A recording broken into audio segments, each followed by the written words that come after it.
Hey guys, John Swartz, Remax Community here. Just wanted to make a quick video for you. I'm going to do a little series about the difference between working with bank-owned properties and traditional real estate for agents and investors. I spoke before about new agents, and one way to really get started and to get things rolling is to work with investors more than regular just home buyers and sellers. And the reason behind that usually is just because you can get more units and get things going faster. Investors, if you do a good job with them and they're happy, can buy multiple properties from you. A lot of times they're going to buy and resell, buy and flip, or buy and rent out, which can be additional transactions. For instance, if you sell an investor one of your properties and they fix it up and resell it and they list with you, you can get up to 4 units from basically one client, where normally you're just selling one house and another one, and they might not buy again for 20 years, where you could get an investor that buys, sells, and I know people that have done a whole year, all they deal with is investors who buy and sell properties, buy and rent properties. They could buy and rent out properties for 5-10 years and decide to sell their rental portfolio. It's just a good way to really get a base and keep going. You always I think you want to stay diversified and do everything personally, do investors and regular traditional real estate, commercial as well, just to be diversified, because as times change, just gives you a little more leverage to keep your business up and running. You don't have the dips and the ups and downs with the changes and fluctuations in the market. I sold a lot of foreclosures. That was kind of like my thing for a while. Right now in New Jersey, they're pretty much dead, but they are going to be coming back.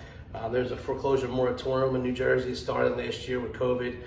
Still has not been lifted, so the banks can't foreclose on properties, hedge funds can't foreclose on properties and things, but there are a ton of forbearance agreements out there, I know, and I have a feeling that a lot of these businesses are going to change, models are going to change. There's going to be a lot of bank-owned inventory coming up on the market at some point, short sales and other things. So I wanted to do kind of a video just to kind of give people an idea of how that works.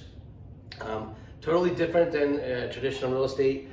I see a ton of new agents entering the market in the last couple of years that just have no idea when it comes to selling bank-owned properties. It's totally different in every way than a retail property. And if you don't know how to do it, you're gonna have trouble getting offers accepted for your sellers, and it's gonna, it'll frustrate not your sellers, your buyers. It'll frustrate your investor buyers because they'll be tired of putting time in and doing work and stuff on a property and not being able to get their offer accepted. And believe me, all you need, it doesn't matter, the price, the terms and stuff. If you have all that, that's probably the least important thing you need to know when you're doing a bank foreclosure. So I just want to give you an idea of how the banks look at it from their end, so you can come up and give yourself an informed, you can be informed when you talk to your investors on what to expect when presenting an offer, and you'll also know how to most likely get your offer at least considered, if not accepted, because there are usually high demand on these things. So first things first, you have to understand an agent that deals with REO on the listing side primarily deals with just that, just REO. And it's a daunting job that banks tend to do. They have a lot of tasks that every day the agents have to fill up, have to fulfill and complete every day for the banks, and it can be a daunting task. So you want to make sure that you're very friendly and considerate of that when you put your offer in, because again, these things have a lot of demand. There might be 10-15 offers on each one. If you have if your agent that you're dealing with on the other end, on the seller side, has a perception that you're going to be easier to work with and more understanding of their process, then they're going to be more likely to want to work with you. All offers being the same. Of course, it's up to the seller to make a decision. However, that agent does have some influence with the seller, and they usually have a long-term rapport with the asset manager that's controlling that property for the bank. So just keep those things in mind. Don't call them with questions like, do you know this, how old this is? They don't know. There's no disclosures on bank-owned properties whatsoever. When there's a home inspection, the bank doesn't even want to see the home inspection report. They don't do a seller's disclosure. They didn't live in the property. They usually took it back through a foreclosure process or a deed in lieu. And they don't have any info on any condition. They don't know how long it was there or why they were selling. Another thing, what the people owed on the property does not matter. They could have owed $20,000. The bank might be selling for $200. They're going to sell it at the value it is today. And when they get that value, they get 2 broker price opinions, which is almost like a CMA. It's basically it's done on appraisal form, almost like an appraiser uses, and they usually get an appraisal too. So, and then they average those numbers. That's how they come up with their sale price. So don't insult the agent with why you think it's worth less or you lived in the area. The bank did research when they came up with those numbers. They didn't just pull them out of the air. And sometimes for whatever reason, they think it's worth more or less. But on the first day, 2 days, 3 days, they're not going to take a big chunk off the price. Expect to pay full price or more. If you're not prepared to do that, then don't even show it. If you got a seller a buyer that constantly lowballs those properties, don't even waste your time. They're not going to consider it. But if you do and you explain that to your buyer up front, you say, hey, listen, here it is. You're going to have to pay full price. And again, you're respectful to the other agent and their time. They're not usually working on nights and weekends, REO agents. They typically do that for a reason. The banks aren't open during the week, but they usually work all day during the week. And sometimes they do nights and weekends, but a lot of times they can't get answers from the banks. So there's no sense in pressing them for an answer on Monday morning when you sent the offer Friday night. Chances are the bank didn't even look at it yet.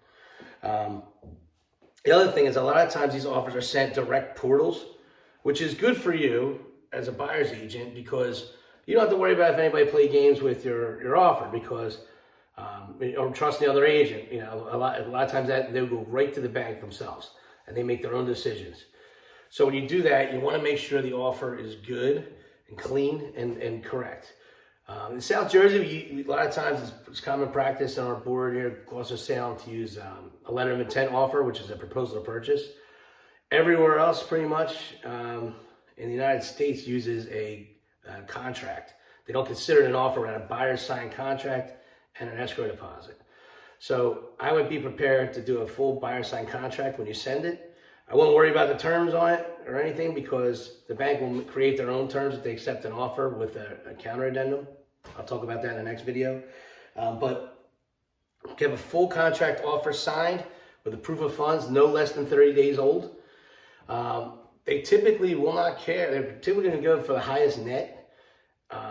And the financing, whether it's cash or conventional, isn't going to matter. It's not going to matter if you can close in a week or so. That's not going to matter either. But the first step in this video, I really just want to get down to the basics, which is be friendly with the agent. Don't ask them any questions about the property because they're not going to have it. Don't get annoyed if they don't get back to you. I wouldn't even call. I would send everything in email if you can because a lot of times REO agents are in emails all day long and phone calls can get redundant. And again, if they just calling about a question about a property, they don't have the answer to it anyway, usually. Don't ask if they have any other offers.